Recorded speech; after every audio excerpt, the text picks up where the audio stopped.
मेरे को गंभीर चर्चा पर अपनी बात रखने को समय दिया है। सबसे पहले तो मैं अपनी तरफ से उन भाइयों को श्रद्धांजलि अर्पित करना चाहता हूं जिन्होंने पहलगांव में अपनी जान दी, जिन्होंने इस देश के लिए अपने प्राण दिए। मैं उन लोगों को श्रद्धांजलि अर्पित करना चाहता हूं और आशा करता हूं और प्रार्थना करता हूं कि दोबारा ऐसा कभी ना हो, हमारे देश के अंदर किसी व्यक्ति को जान देनी पड़े।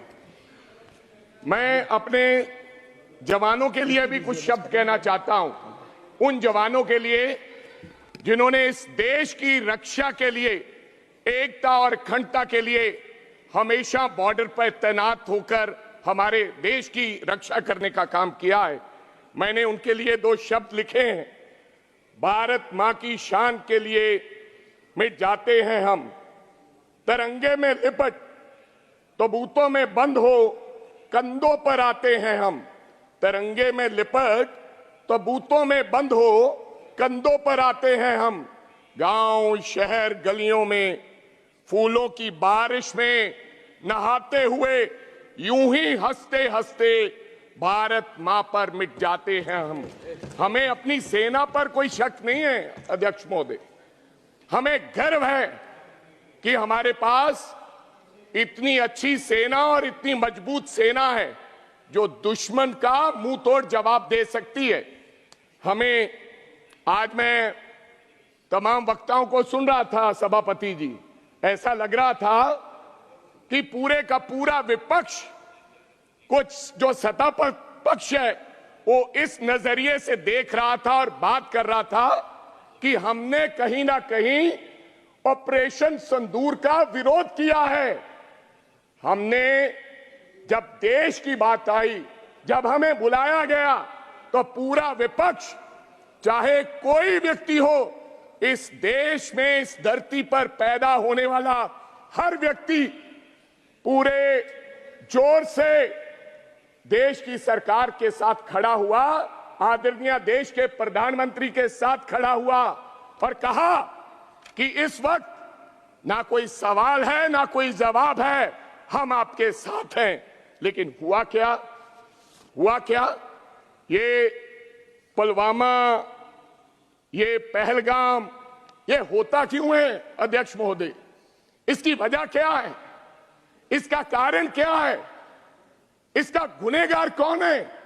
क्या ये इंटेलिजेंस फेलियर नहीं है?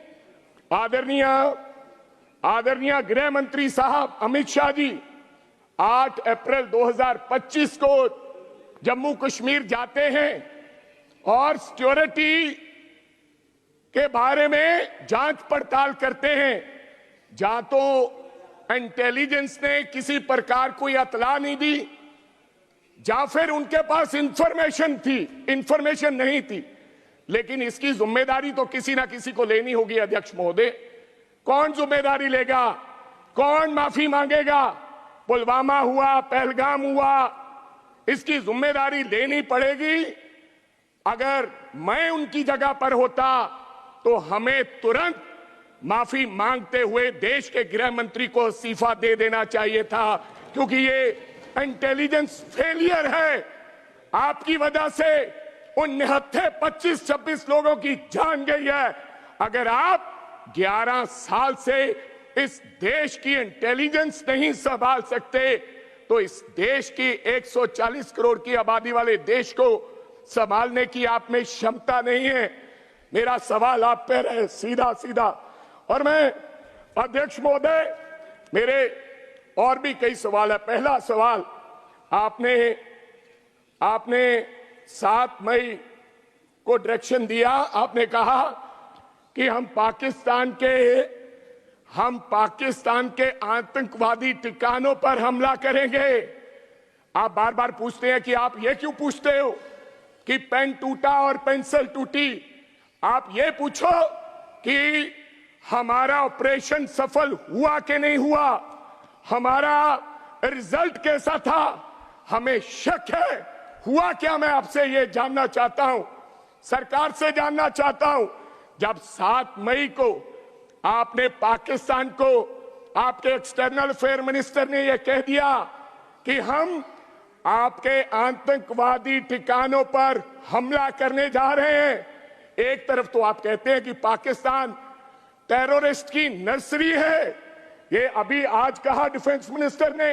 इसके बावजूद जो देश पाकिस्तान दुश्मनों को पाल रहा है उनको आप अतला देते हैं। उन्होंने तो नहीं अतला दी कि हम पुलवामा करने वाले हैं, हम पहलगाम करने वाले हैं, उन्होंने तो नहीं बताया, लेकिन आपने उनको पहले बताया। तो आप क्या समझते हैं? आज देश के डिफेंस मिनिस्टर जी राजनाथ सिंह जी ने कहा कि हमने 100 से ज्यादा आतंकवादियों को मारा है, गिनती और बड़ी है, लेकिन 100 लोग मरे हैं। आपको लगता है कि पाकिस्तान ने उन आतंकवादी संगठनों को बताया नहीं होगा कि आज हमला होने वाला है? आप चले जाइए, बताया होगा, जरूर बताया होगा। तो आपने आगे क्या किया? अध्यक्ष महोदय, यहीं तक नहीं, आपने अपनी सेना को, बहादुर सेना को यह कहा, जब 7 मई 1 से 1:30 बजे जब 22 मिनट का वो ऑपरेशन चला, तो आपने अपनी सेना को यह कहा कि केवल आतंकवादी संगठनों पर आपने हमला करना है। आप कहीं सिविलियन पे और कहीं भी पाकिस्तान की आर्मी के हेडक्वार्टर पे आप किसी प्रकार का कोई हमला नहीं करेंगे। इसी की वजह से हमारे 5 एयरक्राफ्ट गिरे। आपने सेना को आदेश तो दिया, लेकिन आपने हमारी सेना के हाथ पांव बांधकर आपने एयरक्राफ्ट में बैठाया। वो मजबूर थे, वो लाचार थे कि अब पाकिस्तान जब रिटेलिएट कर रहा था हम क्या करें। इसलिए उसका नतीजा हुआ, मैं पंजाब से आता हूं और पंजाब में बिसियाना एयरफोर्स स्टेशन के पास आपका एक विमान, लड़ाकू विमान जिसका नाम रिफाल है, मैं उसकी फोटो लेकर आया हूं। उसका टेल गिरा और मैं वहां पर गया, उसके ऊपर लिखा था BS-001 और नीचे ये BS-001 आपका रफाल एयरक्राफ्ट गिरा पहले दिन, जिसमें गिरने पर एक व्यक्ति की मौत हुई और 9 लोग जख्मी हुए। ये मीडिया में आया, SMO ने बताया, और आपके आदरणीय भारती जी, एयर मार्शल भारती, उन्होंने भी ये माना, लेकिन उन्होंने कहा ये अनआइडेंटिफाइड एयरक्राफ्ट है। एक एयरक्राफ्ट गिरता है, लेकिन आपने उसको अनआइडेंटिफाइड एयरक्राफ्ट का नाम देके आपने देश की जनता को मूर्ख बनाने का काम किया। और यही तक नहीं, डिसॉल्ट कंपनी के CEO ने कहा कि टेक्निकल वजह से हमारा एक रफाल जो गिरा है, लेकिन आज तक नहीं बताया गया कि रफाल गिरा कि नहीं गिरा है।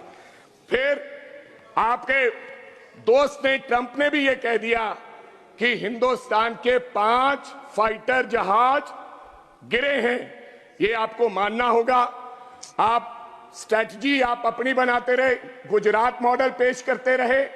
आपने जिस प्रकार से इस देश के अंदर नोटबंदी लेकर आए, जिस प्रकार से आपने GST लागू किया, जिस प्रकार से 3 काले कानून लेकर आए, उसी प्रकार से आपने देश की सेना को आदेश दिया कि आप लोग किसी प्रकार का कहीं और